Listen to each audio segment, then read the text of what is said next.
Hey guys, welcome to our channel. இன்றைக்கி வீடியோவில் நம்ம என்ன டாபிக் பற்றி பார்க்க போகிறோன்னா, ஒரு ஃபோட்டோ இருந்தால் போதும் உங்களுக்கு பிடிச்ச நபர், அதாவது யாரை உங்கள் லைஃப்பில் அட்ராக்ட் பண்ணுறதுக்காக நீங்கள் ரொம்ப சிரமப்படுறீங்களோ, யாருடைய காதல் உங்களுக்கு வேணும் அப்படின்னு சொல்லிட்டு நீங்கள் ரொம்ப அதுக்காக எஃபர்ட் போட்டு நீங்கள் ஃபெயில் ஆகிட்டே இருக்கீங்களோ, அந்த பர்சனை எளிமையாக அட்ராக்ட் பண்ணுறதுக்கான ஒரு மெத்தட் தான் இது. இந்த மெத்தடை நீங்கள் ப்ராப்பராக நீங்கள் ப்ராக்டிஸ் பண்ணி எடுத்தீங்க அப்படின்னா அந்த பர்சன் ஈஸியாக உங்களுக்கு அட்ராக்ட் ஆயிருவாங்க. நம்ம வீடியோக்குள்ளாடி முன்னாடி நம்ம சேனலை நீங்கள் இதான் ஃபர்ஸ்ட் டைம் பார்க்குறீங்கன்னா மறக்காமல் சப்ஸ்கிரைப் பண்ணிக்கோங்க. பக்கத்தில் இருக்கிற பெல் பட்டனையும் கிளிக் பண்ணிக்கோங்க. அப்போ தான் நான் போடுற வீடியோஸ் எல்லாமே உடனுக்குடன் உங்களுக்கு நோட்டிஃபிகேஷனில் வந்துக்கிட்டே இருக்கும்.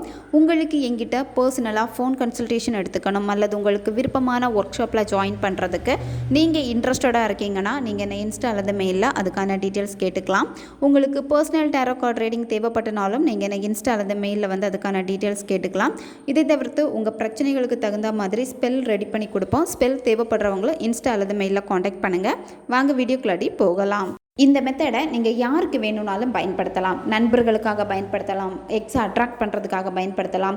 ரிலேஷன்ஷிப்பில் இருக்கீங்க, அந்த பர்சன் உங்களை கண்டுக்கவே மாட்டேங்கிறாங்க அப்படின்னா அவங்களுக்காக நீங்கள் பயன்படுத்தலாம். ஒன் சைடு லவ்வில் இருக்கிறவங்க பயன்படுத்தலாம். இது மட்டும் இல்லாமல் யார் உங்ககிட்ட பேசணும்னு நீங்கள் நினைக்கிறீங்களோ அந்த பர்சனை அட்ராக்ட் பண்ணுறதுக்காக நீங்கள் பயன்படுத்தலாம். நீங்கள் ஒர்க் பண்ணக்கூடிய இடத்துல உங்களுடைய உயர் அதிகாரிகளுக்காக இதை நீங்கள் பயன்படுத்தலாம். இந்த மாதிரி யாருக்கு வேணும்னாலும் இந்த முறையை நீங்கள் பயன்படுத்தலாம். நன்மைக்காக மட்டுமே பயன்படுத்துங்க. இந்த மெத்தடை நீங்கள் எந்த டேயில் வேணாலும் ஸ்டார்ட் பண்ணலாம். எந்த நேரத்தில் வேணும்னாலும் இந்த மெத்தடை நீங்கள் செய்யலாம். உங்களுக்கு எப்பெல்லாம் ஃப்ரீ டைம் கிடைக்குதோ அப்போல்லாம் இந்த மெத்தடை நீங்கள் செய்யலாம். ஒரு நாளைக்கு இத்தனை முறை தான் செய்யணும் அப்படிங்கிற அவசியம் கிடையாது. எப்பெல்லாம் உங்களுக்கு டைம் கிடைக்குதோ அப்போல்லாம் இந்த மெத்தடை நீங்கள் செய்யலாம். தொடர்ந்து நீங்கள் இந்த மெத்தடை 21 நாட்கள் ஃபாலோ பண்ணணும். இந்த மெத்தடுக்கு அந்த நபருடைய ஃபோட்டோ உங்களுக்கு தேவைப்படும். கண்டிப்பாக ஃபோட்டோ வேணும். ஃபோட்டோ இருந்தால் மட்டும்தான் இந்த மெத்தடை உங்களால் செய்ய முடியும். அந்த நபருடைய ஃபோட்டோவை எடுத்துக்கோங்க. உங்களுக்கு எந்த ஃபோட்டோ ரொம்ப பிடிச்சிருக்கோ அந்த ஃபேவரட்டான ஃபோட்டோ சூஸ் பண்ணிக்கோங்க. ஃபோட்டோ மொபைலில் இருந்தாலும் ஓகே தான். மொபைலில் இருக்க ஃபோட்டோ பார்த்து கூட இந்த மெத்தடை நீங்கள் செய்யலாம். இந்த மெத்தடு செய்கிறப்போ முதல்ல நீங்கள் உங்களுடைய மனதை ஒருநிலைப்படுத்தி ஃபோக்கஸ் பண்ணி தான் இதை நீங்கள் செய்யணும். அமைதியான பிளேஸை சூஸ் பண்ணிக்கோங்க. யாருமே உங்களை டிஸ்டர்ப் பண்ணக்கூடாது. உங்களுடைய மைண்டு ரொம்ப ஃப்ரீயாக இருக்கணும். இந்த மெத்தடை செய்கிறப்போ சும்மா யானோ தானோ அப்படின்னு சொல்லிட்டு நீங்கள் செய்யக்கூடாது. விருப்பப்பட்டு விரும்பி நீங்கள் செய்யணும். எவ்வளோக்கு எவ்வளோ நீங்கள் இந்த மெத்தடில் உங்களுடைய விருப்பத்தை தெரிவித்து, அதாவது இன்ட்ரெஸ்ட் இருக்கணும் உங்களுக்கு இதை செய்கிறப்போ. அந்த இன்ட்ரெஸ்ட் இருக்கிறப்பே ஆட்டோமேட்டிக்காக உங்களுக்கு அவ்வளோ ஹாப்பி வரும். அந்த ஒரு மைண்ட் செட் இருந்துச்சுன்னா மட்டும் அந்த டைமில் நீங்கள் செய்யுங்க. ரொம்ப டிப்ரெஷனாக இருக்குது அப்படின்னு சொல்லிட்டு நீங்கள் இதை செய்யலாமேன்னு சொல்லிட்டு உட்காந்து நீங்கள் செஞ்சீங்க அப்படின்னா அது உங்களுக்கு வேலை செய்யாது.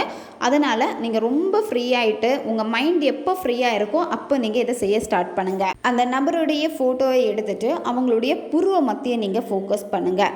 உங்களுடைய கண்களை நீங்கள் சிமிட்டக்கூடாது. உங்களுடைய முதுகு தண்டு பார்த்திங்கன்னா நேரே இருக்கணும். நீங்கள் நேரே சேரில் உட்காந்துக்கலாம். அப்படி இல்லைனா நீங்கள் வெறும் தரையில் உட்காராமல் ஏதாச்சும் விரிப்பு போட்டு நீங்கள் தரையில் கூட உட்காந்துக்கலாம்.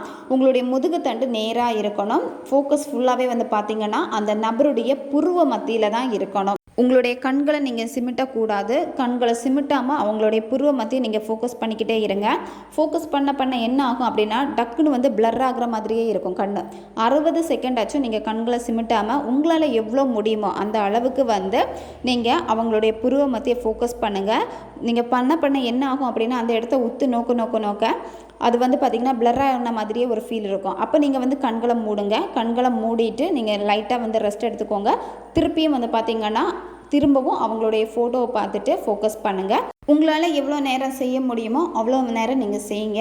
அவங்களுடைய புருவ மத்தியை பார்க்க என்ன ஆகும் அப்படின்னா அந்த பர்சன் உங்களுக்கு கட்டுப்பட ஆரம்பிப்பாங்க. நீங்கள் கண்டினியூவாக இதை ப்ராக்டிஸ் பண்ணிட்டு வர என்ன ஆகும் அப்படின்னா அந்த பர்சன் உங்கள் கண்ட்ரோலுக்கு வருவாங்க.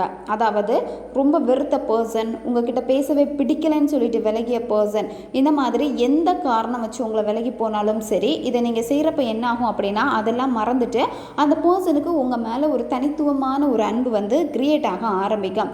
அவங்களுக்கே உங்ககிட்ட பேசணும்னு தோணும். அவங்களுக்கு பார்த்திங்கன்னா உங்களுடைய தாட் தான் அதிகமாக இருந்துக்கிட்டே இருக்கும். இந்த மாதிரி நிறைய மாற்றங்கள் அந்த பர்சனுக்குள்ளாடி நடக்க ஆரம்பிக்கும். இந்த மெத்தடை நீங்கள் செய்கிறப்போ ரொம்ப ஸ்ட்ரெஸ் பண்ணி நீங்கள் செய்யவே கூடாது. திருப்பி அது செய்யணுமே அப்படி நீங்கள் செய்யவே கூடாது. உங்களுக்கு எப்போ புருவமத்தை உத்து நோக்கிட்டே இருக்கிறப்ப சரி போதும்னு தோணுது அப்போ நீங்கள் ஸ்டாப் பண்ணிக்கலாம். ஸ்டாப் பண்ணுறப்ப இந்த வார்த்தையை 3 முறை சொல்லிட்டு தான் இதை நீங்கள் முடிக்கணும். உன்னை எனக்கு வசப்படுத்தி விட்டேன். இந்த வார்த்தையை 3 முறை நீங்கள் சொல்லணும். சொல்லிவிட்டு நீங்கள் முடிச்சுக்கலாம். இந்த மாதிரி எப்போல்லாம் நீங்கள் இந்த மெத்தடை செய்கிறீங்களோ அப்போல்லாம் நீங்கள் முடிக்கிறப்ப இந்த வார்த்தையை சொல்லிட்டு தான் நீங்கள் முடிக்கணும். தொடர்ந்து நீங்கள் செய்ய செய்ய என்ன ஆகும் அப்படின்னா, உங்களுக்கு வந்து அந்த பர்சனை அட்ராக்ட் பண்ணுறதுக்கான பவர் வந்து உங்களுக்கு கிடைக்க ஆரம்பிக்கும்.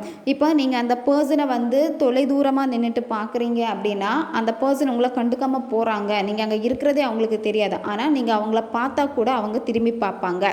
ஏன்னா உங்களுடைய பவர் வந்து பார்த்திங்கன்னா அந்த பர்சன்கிட்ட போய் சேரும். நீங்கள் பார்க்குறீங்க அப்படின்னு சொல்லிட்டு அவங்களே திரும்பி பார்ப்பாங்க. அதே மாதிரி நீங்கள் அந்த பர்சனை நினச்சாலே போதும், அந்த பர்சன் உடனே உங்களுக்கு கால் பண்ணுவாங்க அல்லது மெசேஜ் பண்ணுவாங்க. இந்த மாதிரி நீங்கள் அந்த பர்சனை நினச்சாலே அந்த பர்சன் வந்து பார்த்தீங்கன்னா உங்களுக்கு அட்ராக்ட் ஆகிக்கிட்டே இருப்பாங்க. நன்மைக்காக மட்டுமே பயன்படுத்துங்க. ஓகே காய்ஸ், தேவைப்படுறவங்க இதை பயன்படுத்தி பாருங்கள். நம்ம சேனல் உங்களுக்கு பிடிச்சிருக்குன்னா மறக்காமல் சப்ஸ்கிரைப் பண்ணிக்கோங்க. வீடியோவை தேவைப்படுற உங்கள் ஃப்ரெண்ட்ஸுக்கும் மறக்காமல் ஷேர் பண்ணுங்கள். அவங்களுக்கும் இது உபயோகமாக இருக்கும். இன்னும் நிறைய வீடியோஸ் நம்ம சேனலில் அப்லோட் ஆகிட்டே இருக்கும். பக்கத்தில் இருக்க பெல் பட்டனையும் மறக்காமல் ப்ரெஸ் பண்ணி வச்சுக்கோங்க. அப்போ தான் நான் போடுற வீடியோஸ் எல்லாமே உடனுக்குடன் உங்களுக்கு நோட்டிஃபிகேஷனில் வந்துக்கிட்டே இருக்கும். அடுத்த வீடியோவில் சந்திக்கலாம். நன்றி.